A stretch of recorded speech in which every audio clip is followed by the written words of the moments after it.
kohë ishte zoti Rushaj, kryetar i grupit parlamentar, dhe folëm për domosdoshmërinë e një qasje të re të kuvendit e një ndryshimi që kuvendi duhet të ketë në formësimin e komisioneve, në ndarjen e detyrave, në nevojën për t'i kthyer komisionet në salla pune e pa imagjinueshme, komisioni i ligjeve me 26 antarë. Ka vende që me 40 kanë parlamentin. Ne kishim komision e ligje me 26 antarë, imagjinoni çfarë pune mund të bëhet aty. Por nuk është kjo.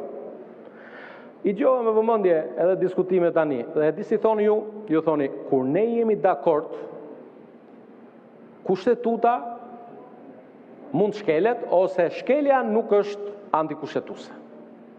Dhe dëgjova një deputet tu që ka firmosur proces verbalin në 2017, kur në 14 shtator 2017 aty ulej kryetari i atëhershëm ose drejtori i atëhershëm i Partisë Demokratike me kërkesë të grupit parlamentar të Partisë Demokratike, brenda të njëjtës ditë u depozitua propozimi për ndryshimin e nenit e 20, brenda të njëjtës ditë ngritëm Këshillin e Mandateve të Rregullores, e shqyrtuam, e votuam ndryshimin e nenit 20. Tani, kur po ndryshojmë nenin në 19, dhe ne kemi ardhur jo të plagosur, po të lodhur fare nga 11 maj, tani ne kjo është antikushtetuese, kjo është në shkelje të rregullores, jo, kolegë deputet.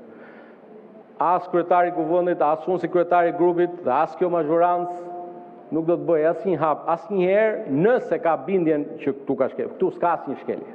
Këtu ka një praktikë konsoliduar parlamentare, por mbi të gjitha, ne jemi në një fazë të kuvendit që parashikohet në kapitujt 3 dhe 4 të rregullores kuvendit që jemi në fazën e konstituimit.